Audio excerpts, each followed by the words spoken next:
બા હવે જ જમવાનું બહુ જમવાનું ભાઈ તો દાદા વગર ભાગ્યું તમને આજ દાદા વગર ભાગ્યું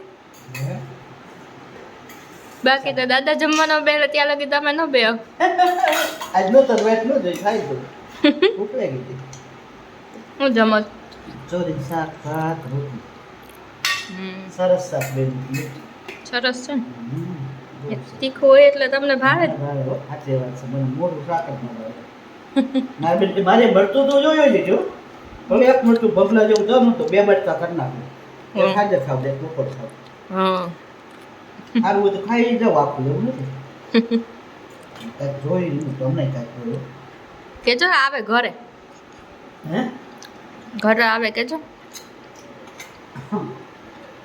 કાંઈ સાધન આવતું હોય કોઈ મોટો મામાને તો આવે નકર ન આવે હવે બસ ના ન કરું મારા જોડા થાય એટલે કપાઈ જાય પગ નહીં દુખે કઈ ને પગ મારી જેમ જ છે હા આપણે જવું છે લોટતા પતી જવું છે નોરતા પછી હા તો જાઓ કિરણભાઈ આવશે તમે આવી જાવ તો હું રોકાઈ જઈશ એક મિનિટ તમે સાંજે આવી જાવ હા એમ કરશું તમને રાત નહીં ગમે અહીંયા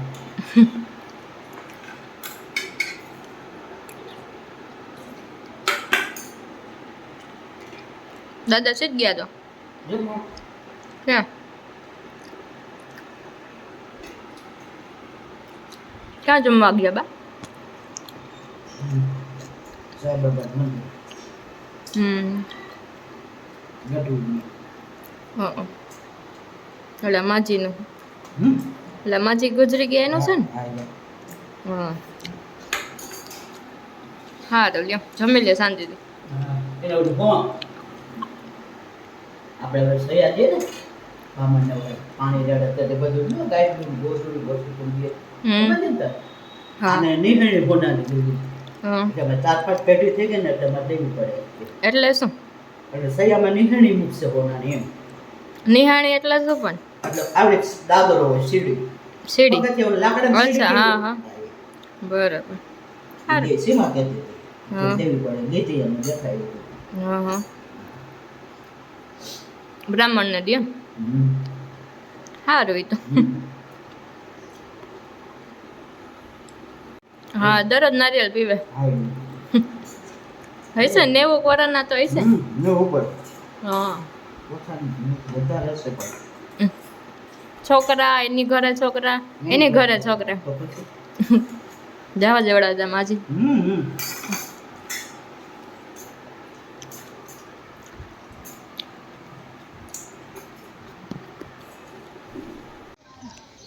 પડી ગઈ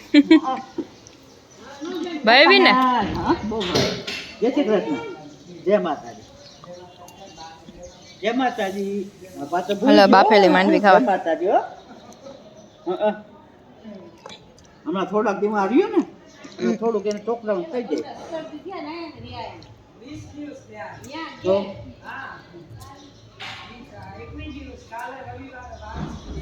હા બે માજી કહેવાય ગયા જો હા આજે ઓનો દાડો નતો કે આવે છે માજી ઠીક માજી જવા જવડા હતા પણ આ બે તો બધું આજે ઓનો દાડો નતો કેતા ઓલા માજી વહી ગયા શું થાય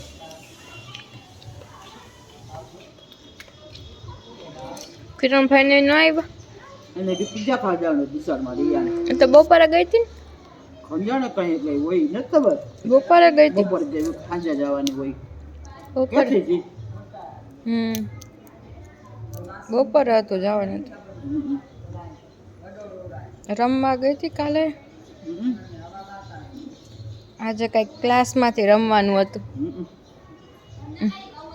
ફરજિયાત હતું જવાનું હાલો એ બાને બધે રમે બીજું હું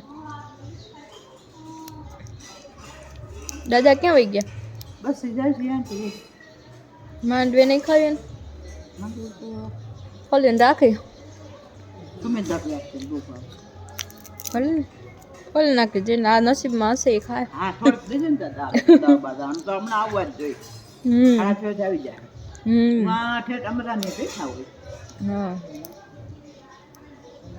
થોડોક પવન નીકળે બાકી તો બહુ બફારો ગરમી બહુ નથી, આજ ગરમી હતી જ. આજે ગરમી હતી અમે પરમ દિવસે મસ્ત આમ ઠંડક હતી ઠંડક હતી, હા. કાલે તો બહુ બફારો હતો હમ.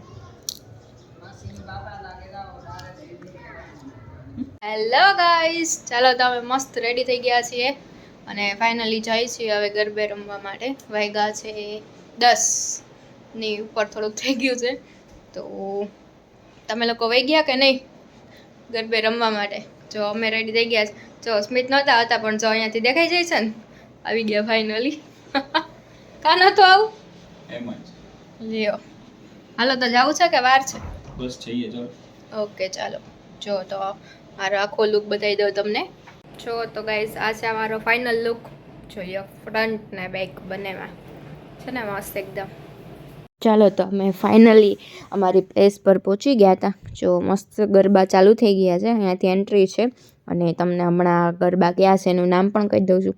જો અહીંયા બધા અમારા ફ્રેન્ડ્સ ને બધા ભેગા થઈ ગયા છે. જો આ પિન્ટુભાઈ છે, એના બા પણ આવ્યા છે આજે તો મસ્ત મજા જ આવશે આજ તો.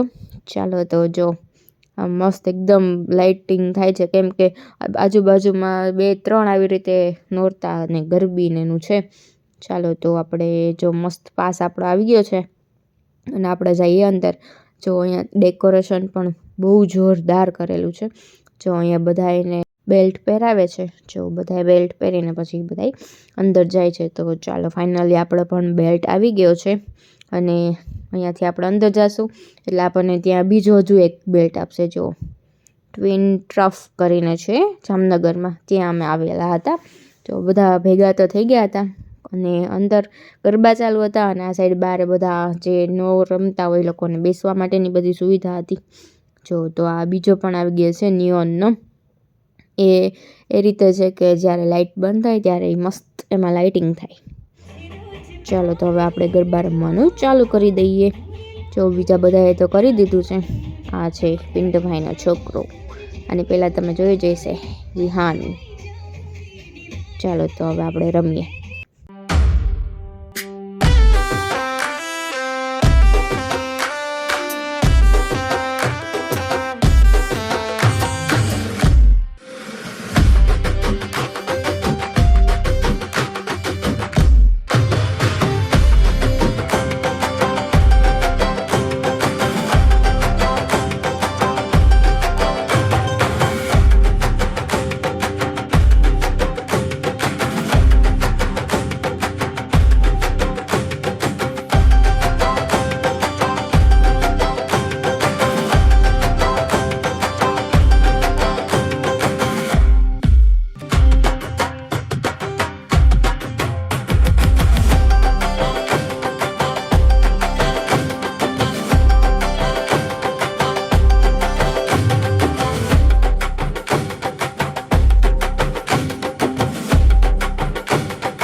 માં ઘૂમવાની રાત આવી રે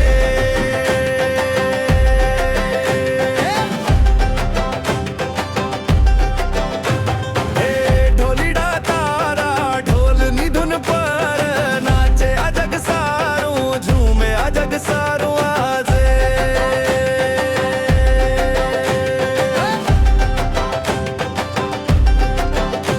હે ઢોલીડા તારા ઢોલની તલપા